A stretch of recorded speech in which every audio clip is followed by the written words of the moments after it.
Welcome to First Parish in Needham, a Unitarian Universalist congregation founded in 1711 along with the town of Needham. We're a proud LGBTQ welcoming congregation, climate justice seeking green sanctuary, and Level 2 sanctuary supporting congregation for immigration justice. Whoever you are, whatever your background, and wherever you're watching from, you are welcome here. I am Liz Rover Bailey.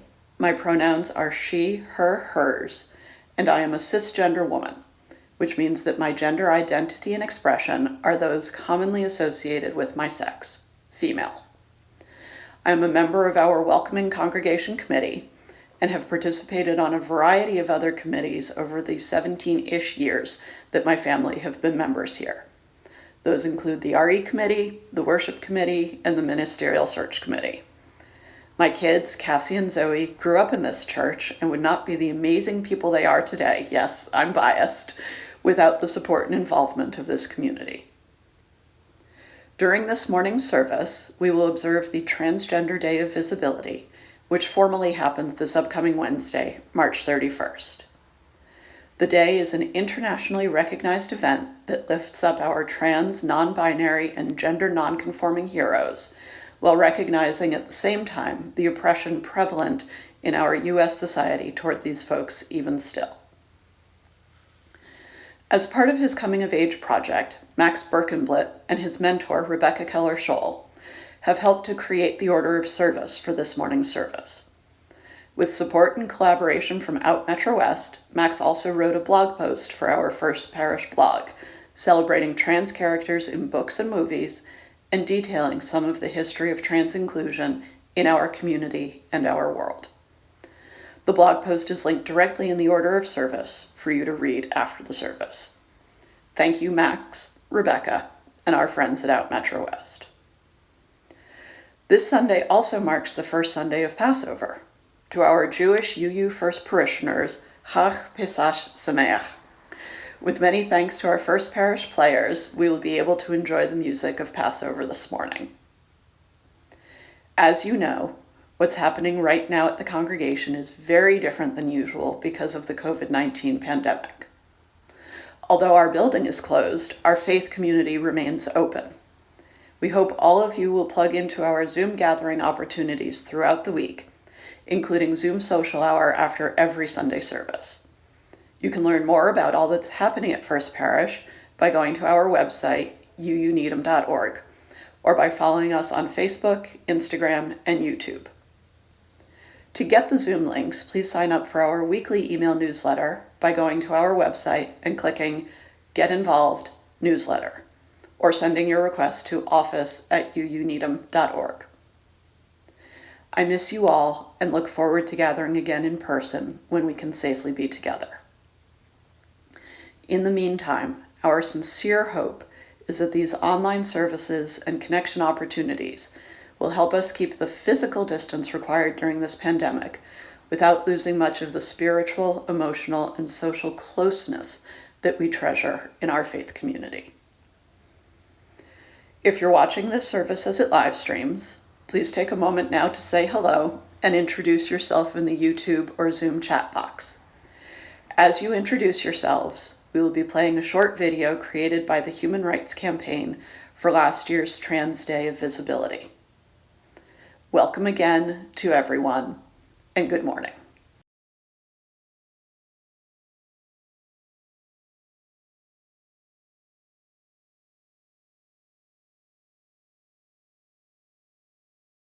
Transgender people don't live here. I've never met anyone who's transgender.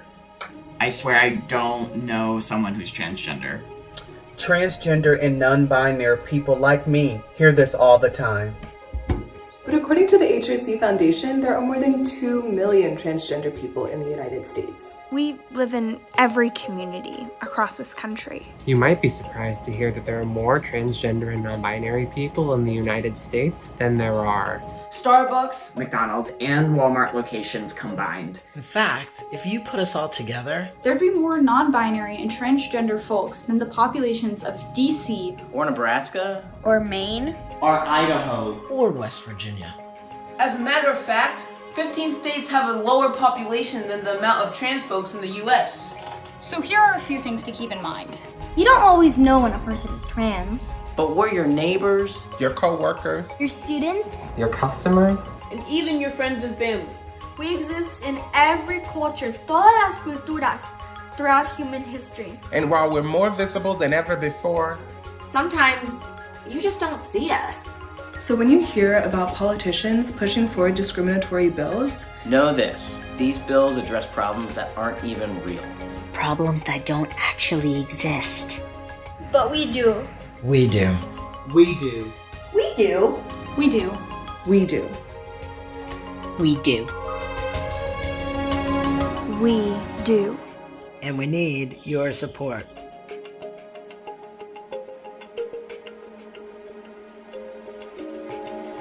Share this video.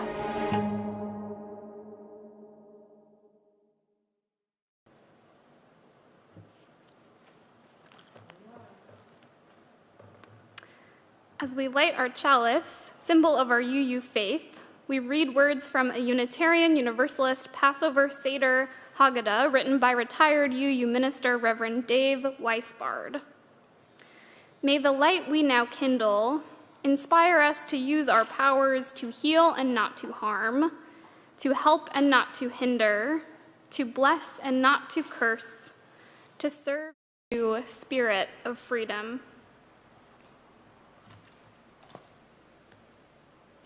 Our opening hymn this morning, hymn number 1053, How Could Anyone, is a song of healing and empowerment from Alaskan singer-songwriter Libby Roderick.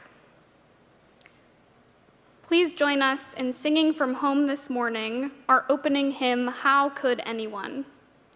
On the first sing-through, you're invited to sing to someone in the room with you or to imagine singing to someone who might need to hear these words today. On the second sing-through, let's sing these words to our own selves together.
In the Unitarian Universalist tradition, the covenant is a set of promises the membership of a congregation strives to honor with one another and out in the world. Though we cannot gather in person during this time, we strive to live these promises every day. Please say along with me from home the words of our parish covenant as shown on your screen. We gather as a loving community to encourage and comfort one another. We gather as a diverse community to support each other in our search for spiritual truth. We gather as a service community to live our beliefs through action and care for our world. Hello, my name is Roberta Altamari, and my pronouns are she, her, and hers. I am mostly cisgender, but I wish I had grown up in a culture that was more aware of gender fluidity and the many genders beyond boy and girl. In honor of Trans Day of Visibility, I share with you I Am Jazz by Jessica Herthel and Jazz Jennings. Picture by Shayla McNicholas. I am jazz. For as long as I can remember, my favorite color has been pink. My second favorite color is silver, and my third favorite color is green. Here are some of my other favorite things: dancing, singing, backflips, drawing, soccer, swimming, makeup, and pretending I'm a pop star. Most of all, I love mermaids. Sometimes I even wear a mermaid tail in the pool. My best friends are Samantha and Casey. We always have fun together. We like high heels and princess gowns or cartwheels and trampolines.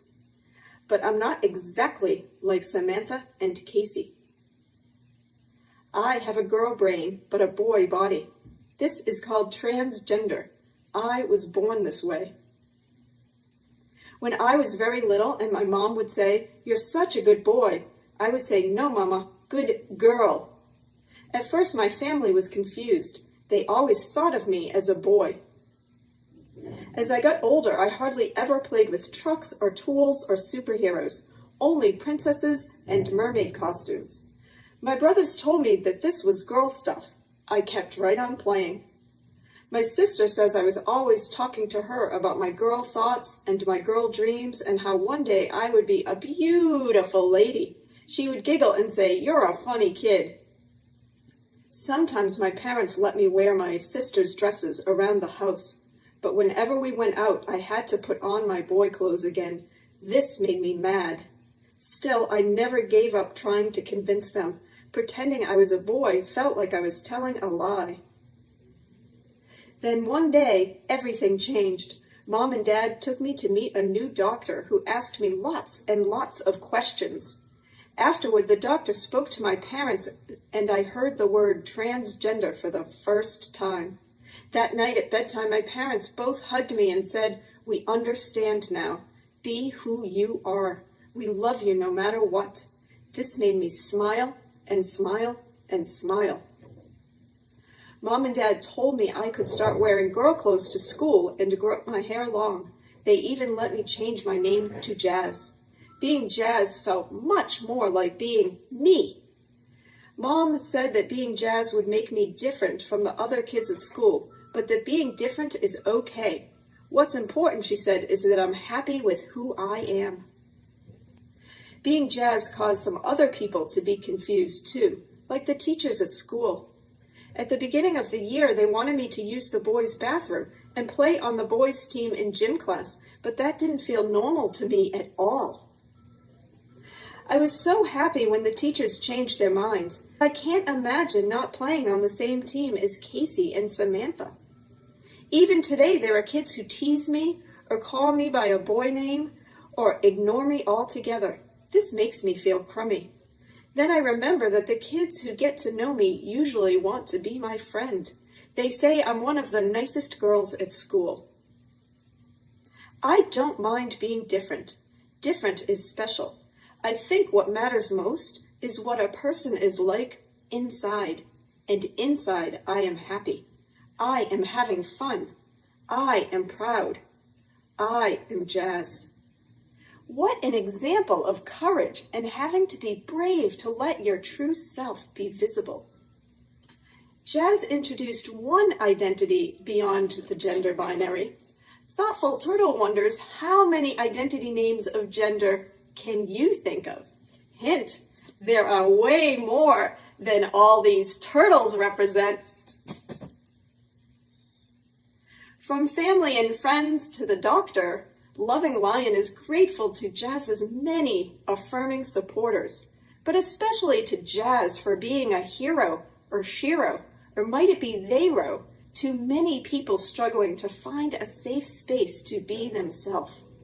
Loving Lion wonders who your favorite hero, shiro, or theyro is, encouraging others, courageously leading others to be themselves. And Caring Chipmunk wonders and hopes that you are inspired enough to take at least one action in honor of Trans Day of Visibility, to build a culture that affirms gender diversity and being our true selves.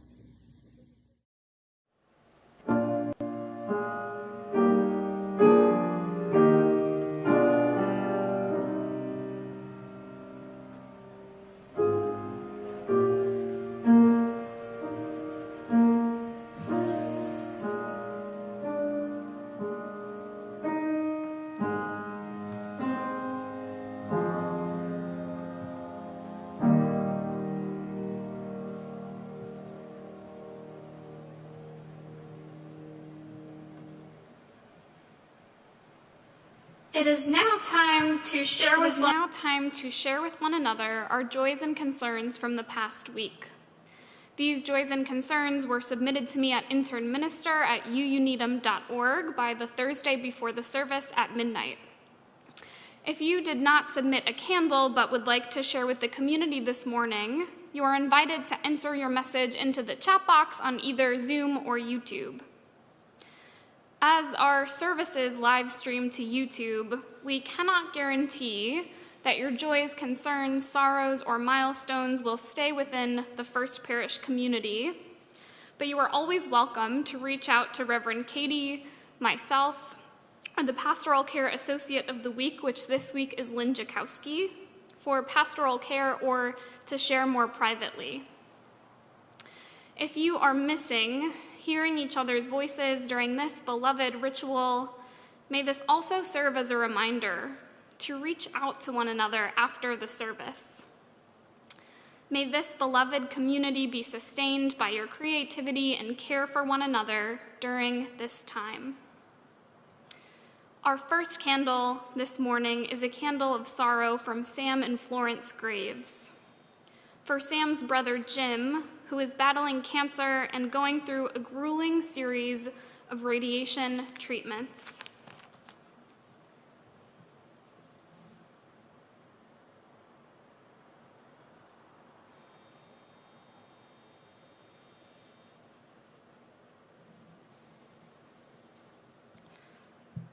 Our next candle is a candle of sorrow from Claire and Jan Galkowski.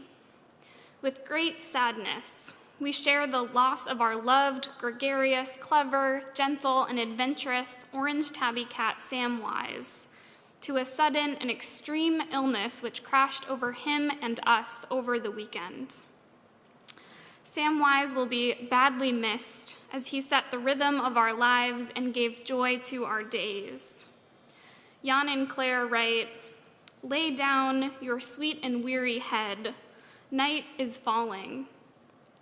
You have come to journey's end, safe in our arms, you're only sleeping.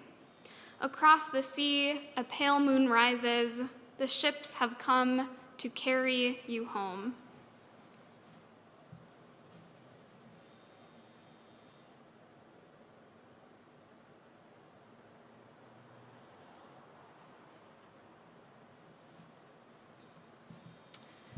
And our final candle this morning is a candle of sorrow from the Barbieri family. Chris's mother, Nancy, who recently celebrated her 80th birthday, passed away last Sunday in Milford, Connecticut, after a prolonged illness. She will be greatly missed.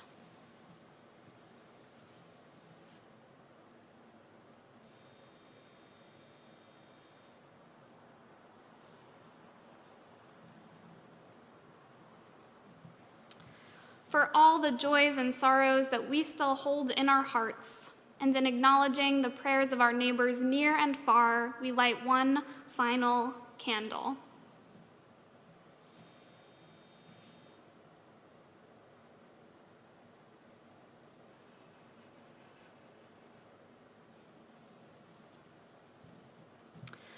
May the peace in this sanctuary be felt too in each of your homes as we remember that even though apart, we are still deeply connected.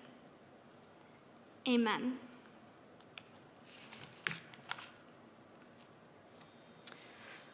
Let us join together now in prayer and meditation. Spirit of life and love, God of many names, we join together in a prayer against gun violence this morning. In the last 2 weeks alone, our country has experienced 2 mass shootings and other isolated occasions of gun violence. The first on March 16th in Atlanta, Georgia, at a series of spas targeting members of the AAPI community that left 8 dead. And then this past Monday, March 22nd, in Boulder, Colorado, at a King Soopers supermarket, leaving 10 dead. We take a moment to name and remember those we lost in this most recent shooting in Boulder, Colorado. Eric Talley, age 51. Ricky Olds, age 25. Kevin Mahoney, age 61. Lynn Murray, age 62. Denny Stong, age 20. Terry Leiker, age 51. Trelona Bartkowiak, age 49. Jody Waters, age 65. Nevin Stenisic, age 23. Suzanne Fountain, age 59. We come together in our grief over these 2 tragic acts that unfolded within only a 6-day span of one another. In this space, we are reminded of our 6th UU principle, the goal of world community with peace, liberty, and justice for all, and shore up our courage as our grief turns to outrage and advocacy. May we work toward advocating for safe and responsible gun ownership legislation, as we also work to address the broader issues of hate rhetoric, cultural violence, and access to mental health care. And as always, may we look to this loving community for resilience and hope when our own is in short supply. May we hold each other from a distance in the places that are the most tender this week. May we remember that even though physically distanced, we are still deeply connected. May it be so.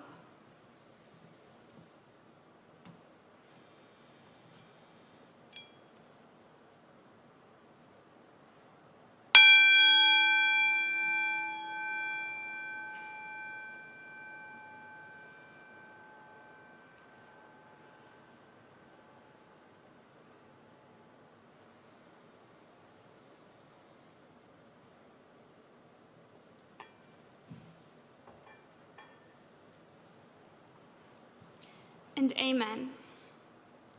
Please join us now in singing from home our meditative hymn this morning, Gathered Here. The lyrics and music will appear on your screens.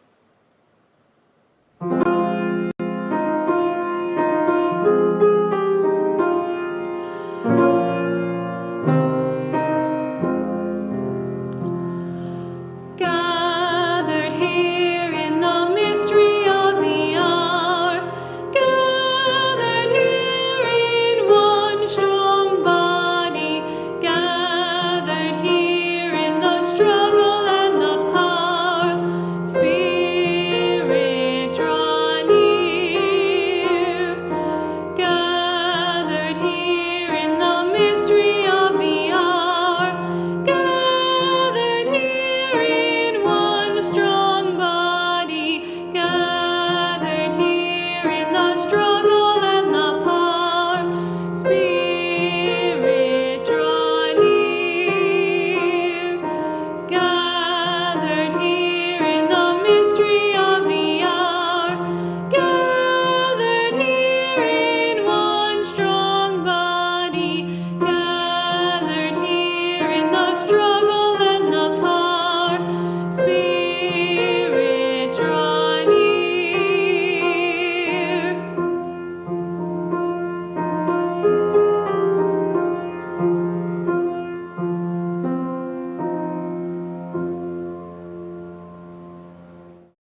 This congregation has been supported by the volunteer time and treasure of its members and friends since its founding in 1711.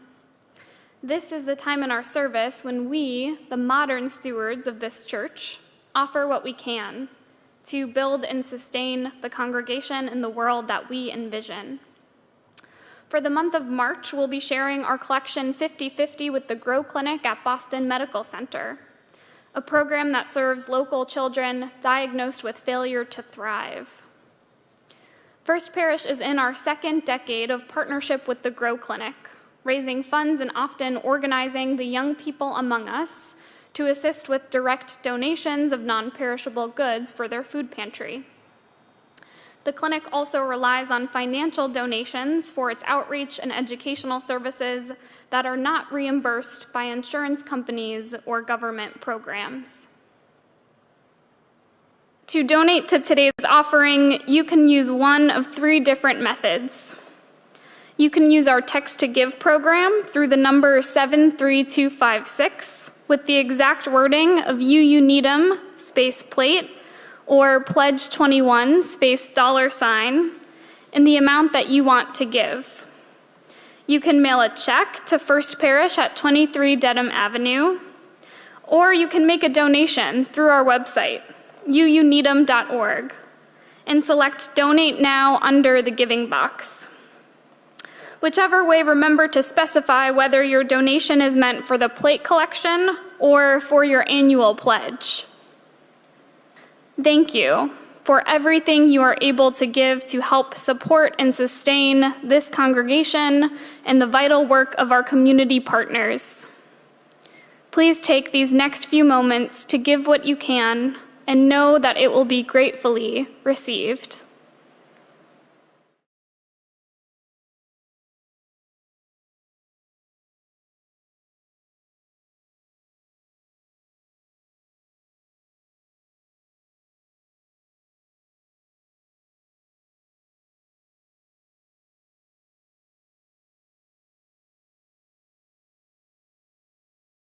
On January the 11th, 1912, the mill workers in Lawrence, Massachusetts, mostly women and children, shut down the looms and walked out.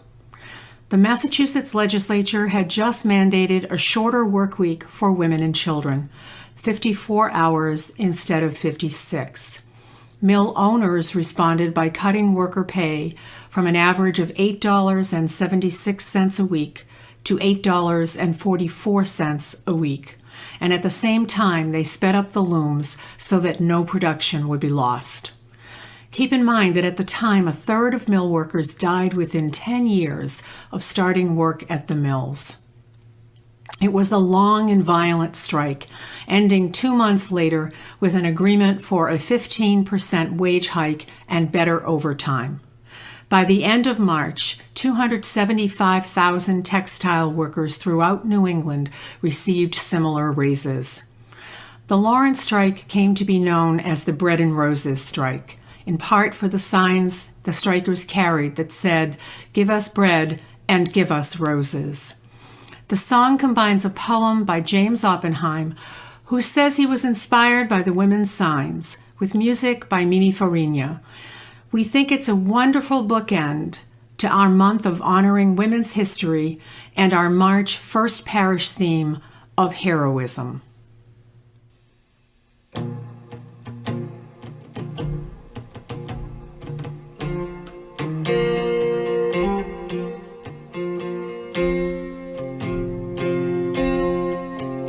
As we go marching, marching in the beauty of the day, a million darkened kitchens arose in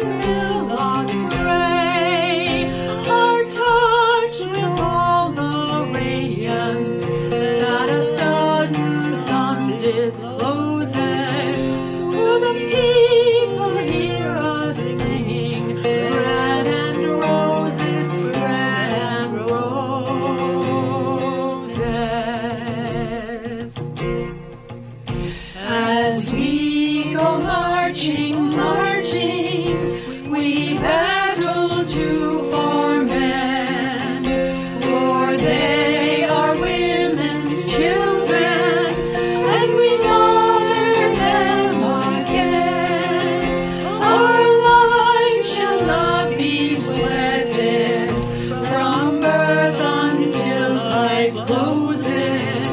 Hearts starve as well as bodies. Give us bread, but give us roses.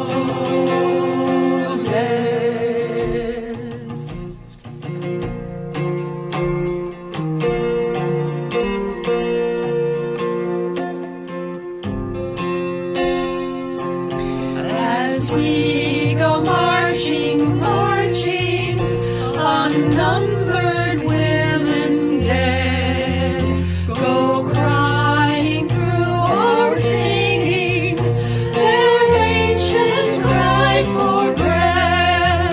Small art and love and beauty, their drudging spirits new.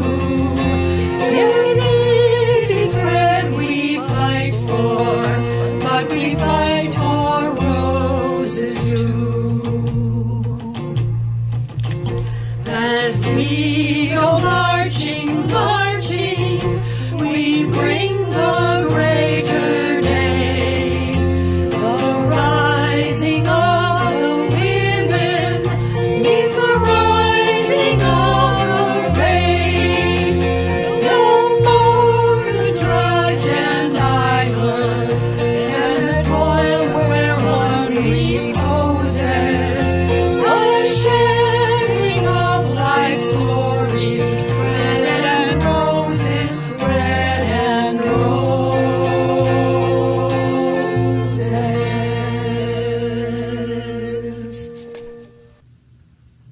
Hello, First Parish. My name is Ricky. I use they, them pronouns, and I work over at Out Metro West. We wish you a meaningful Transgender Day of Visibility.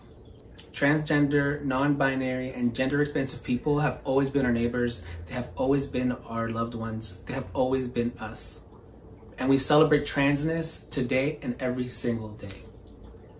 Today we wanted to share a poem with you by one of my favorite gender non-conforming artists, Alok Vadamanan. Their poem is about the romance and the fullness of life, and I hope it touches your heart. Our precarious joy. Feeling is dangerous because it requires us to dwell in anguish, rather than anesthetize it, as it never happened. So many fear joy because they fear losing it. They hate us because we live here, in this precarious joy, and we have found preciousness still. It is far easier to desensitize ourselves to the world. But what about the romance of living? The tundra of grief, of striving, of becoming like every breath is an invitation to another way of being. What about the dignity of being? I won't settle for anything less. I would rather weep than pretend. I would rather be hated than be digestible. I would rather be mirthful than meander around like happiness is some ray of light piercing through my window. It is not that we are extra. It is that we are feeling, and you are not. Or rather, you refuse. Visibility is everything. Visibility is tightly wound up with society, culture, and power. Those in privilege and with power have a vested interest in keeping certain things invisible to maintain the current power structure. If we keep unhoused populations less visible by breaking up encampments and discouraging sleeping on public benches, etc., through hostile architecture, we don't have to spend money to work on the problem. It would actually end up costing less. If we can suppress images of peaceful BLM protests or of solidarity between black folks and white folks and queer folks by pushing other narratives, we can keep further sympathy and solidarity in check to maintain our grip on racial hegemony. Much is said about the infamous Stonewall Uprising.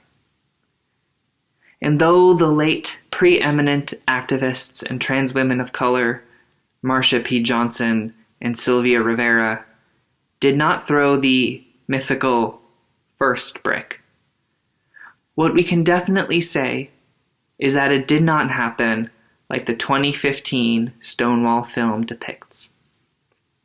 The film focuses on a white, Abercrombie model-looking gay man as the hero.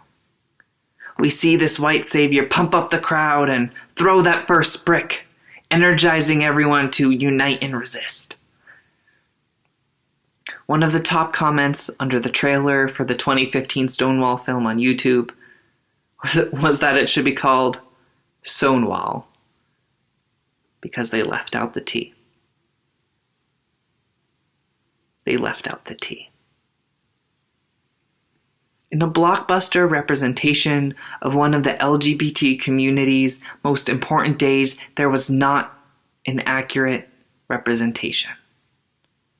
We were invisibilized yet again. And we continued after that initial Stonewall uprising to leave the T out for decades by erasing the vibrant activist history of trans people and their demands for civil rights for the entire queer community. There was a time when you thought gay rights was just gay folks being able to get married, right? Me too. But it's the umbrella term for gender and sexual minorities, LGBTQ rights, rights to housing, healthcare, safety, access to dignity, and full equality under the law and in our society.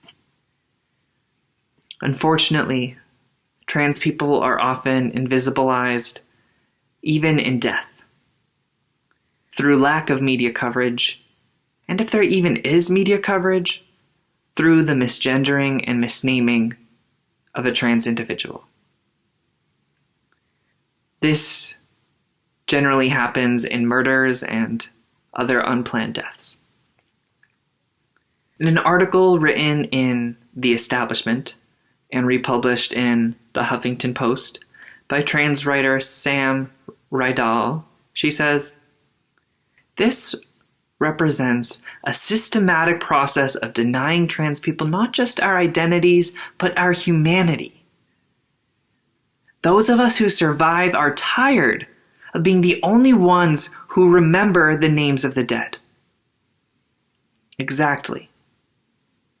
Trans Day of Visibility is intimately connected with that day of remembrance.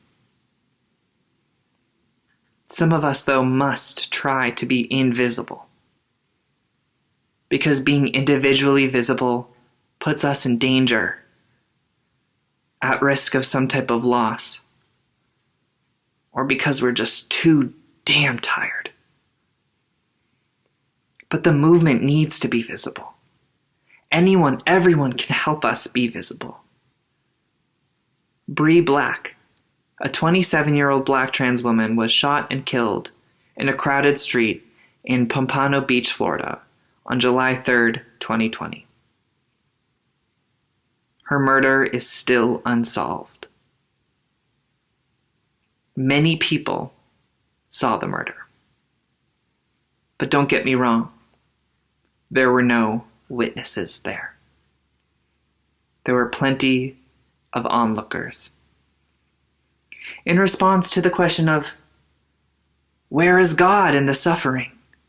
A professor of mine says, God is present in the movement of witnesses. Be our witnesses. Solidarity and collective action are the key. Witness us. Amen.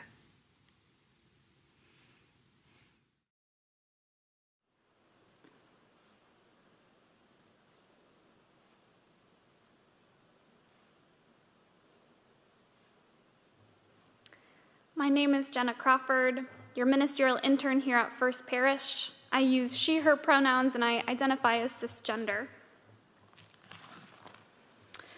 One of our points of pride as liberal religionists and as Unitarian Universalists in particular has been our being more or less on the right side of affirming love of all kinds.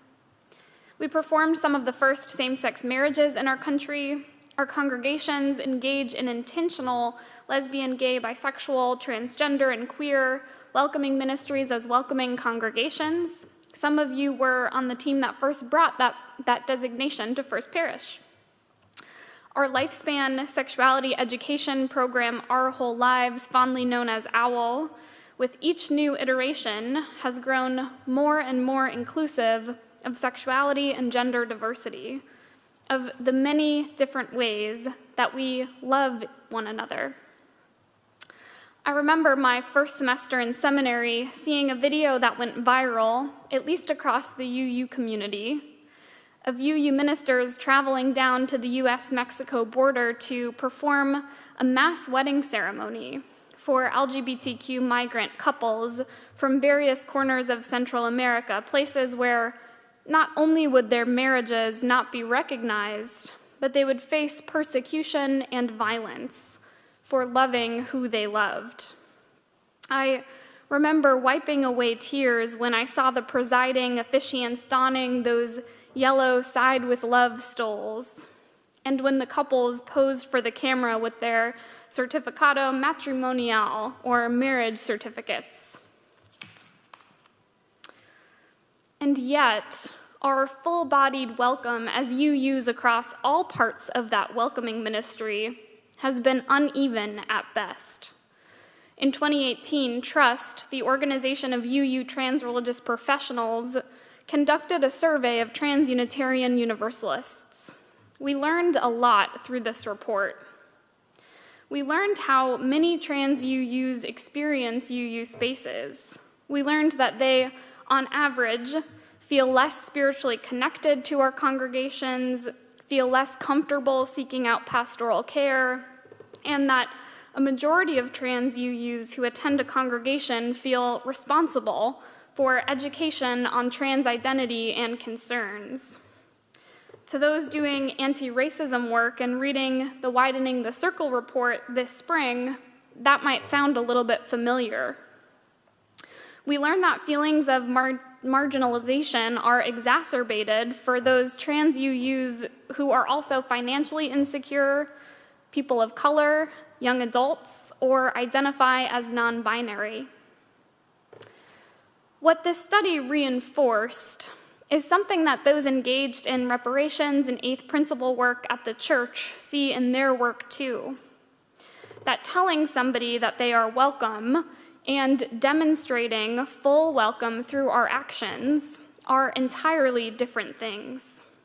Our congregation has been busy this spring with conversations about the proposed eighth principle and with our ongoing reparations work that was started a number of years ago after the history of enslavement in Needham and at our congregation was unearthed by Reverend Katie and Dr. Gloria Grice.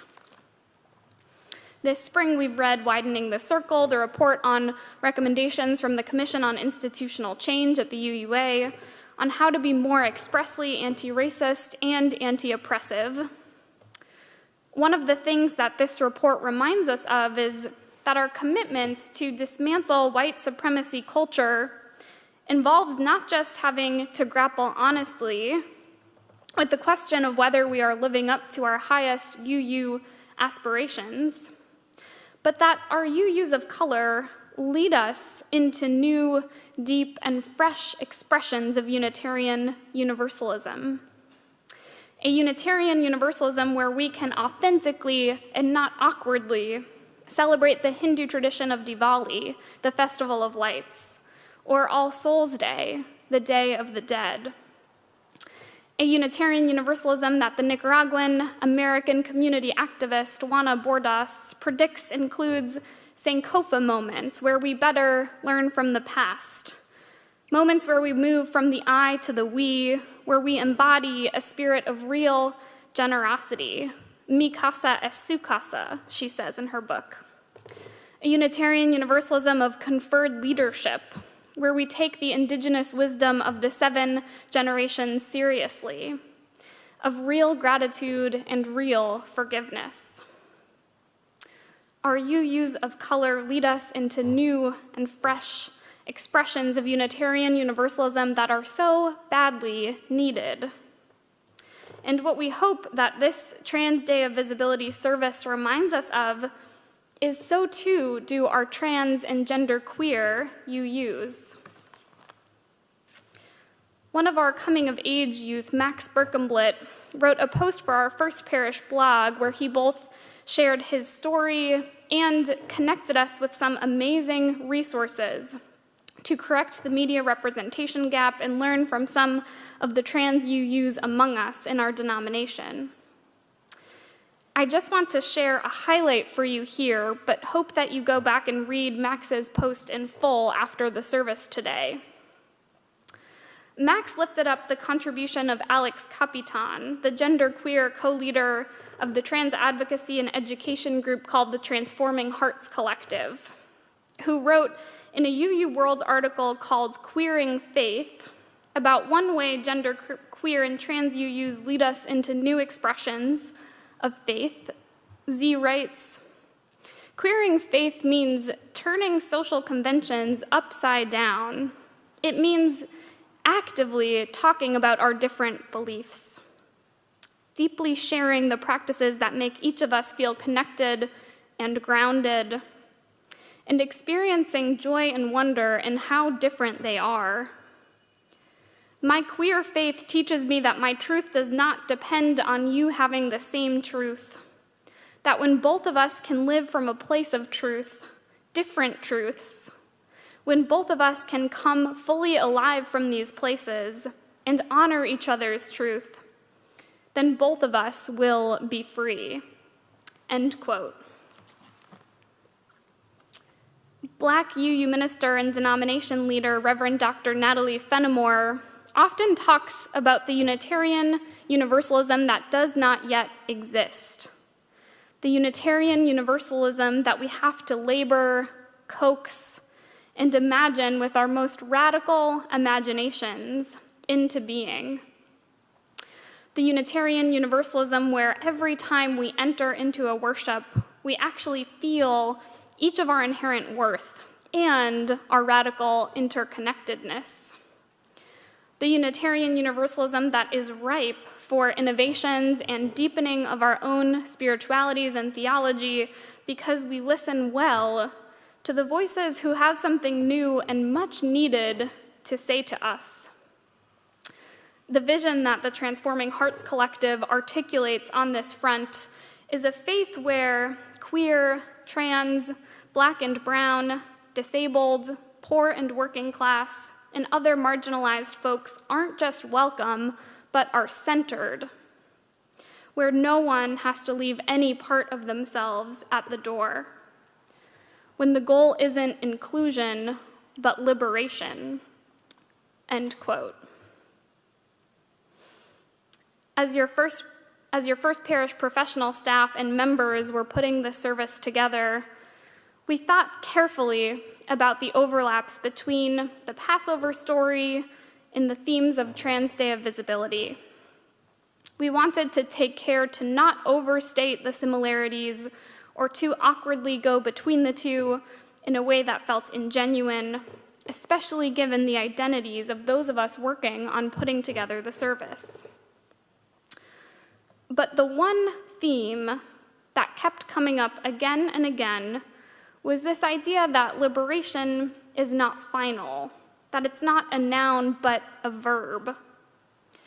The Passover moment is such a powerful story of liberation and freedom, one worthy of celebration and worthy of worship. And yet, anti-Semitic sentiments have never just gone away in our country. And though this service is a celebration of trans, non-binary, and genderqueer folks and UUs, Ellie reminded us of the pervasive invisibility of Black trans women, of what happens when points of marginalization compound, reminding us that hanging in the background of all of this are the horrific acts of violence committed toward trans persons and trans persons of color in our country in the last year alone. So to celebrate these two holidays this year, let's recognize them too not as nouns, but as verbs, not as events past or a symbolic, once-a-year good faith gesture, but with an ongoing commitment to work for justice for our trans and Jewish siblings and selves, with the realization that our Unitarian Universalism will be the richer for it. Max's blog post links to petitions that you can sign today to help ensure that our trans selves and siblings will receive the legal protections that they deserve. So to celebrate Passover and the Trans Day of Visibility this year, let's recognize them not as nouns but as verbs, with an ongoing commitment to work for justice for our trans and Jewish siblings and selves, with the realization that maybe we can be a part of imagining with our most radical imaginations into being a Unitarian Universalism that does not yet even exist. May that be so. Blessed be, and amen.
Please remember that you are welcome to join into our Zoom social hour just after this service has ended.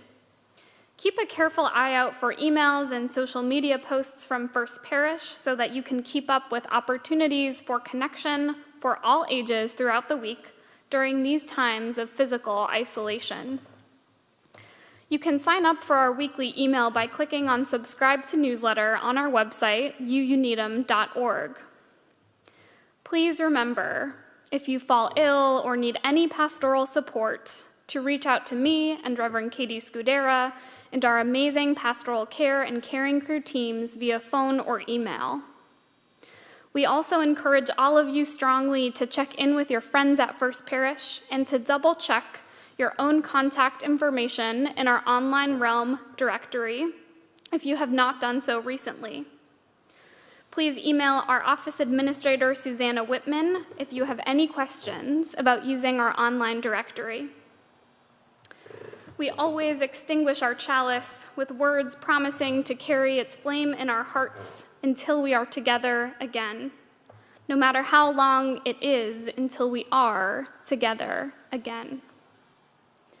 As we extinguish our chalice today, please join me from home in saying those words written by Unitarian Universalist minister Reverend Elizabeth Selly Jones. We extinguish this flame, but not the light of truth, the warmth of community, nor the fire of commitment. These we carry in our hearts until we are together again.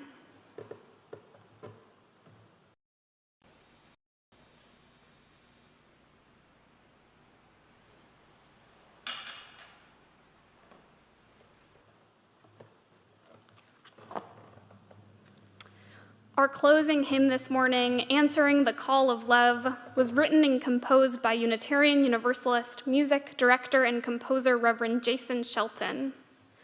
Shelton was inspired by a marriage equality statement issued by former UUA President Reverend Bill Sinkford, who coined the phrase, "We stand on the side of love." A number of years ago, Reverend Shelton updated the ableist language of the hymn from standing on the side of love to answering the call of love. Please join us in singing from home hymn number 1014, Answering the Call of Love. After the closing hymn, we will take the words of one of the co-founders of Trust, transgender religious professional Unitarian Universalists Together, Reverend Mr. Barb Grieve, with us as a benediction.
Prayer for Trans Day of Visibility. Blessed are the trailblazers who brought us this far and are still trailblazing, still celebrating. Blessed are the drag queens and kings who remind us to not take life too seriously. Blessed are the gender benders, non-binary, gender fluid, and third gender folk, those who challenge us to reframe our gender paradigms. Blessed are the young ones who present fearlessly from the start. Blessed are their parents who make space for freedom and love their children fiercely. Blessed are the siblings and relatives who educate, support, and love us as we are. Blessed are the genderqueer youth who are struggling and still persist. Blessed are the 90-year-olds just coming out and those who have been out decades. Blessed are those whose lives were cut too short. May their stories live on through us. Blessed are the survivors. May they keep on living. Blessed are the allies learning to be accomplices. Blessed are those gathered here, witnessing, learning, celebrating. May we all commit to continue showing up, fighting for justice, celebrating all the genders in life. Amen.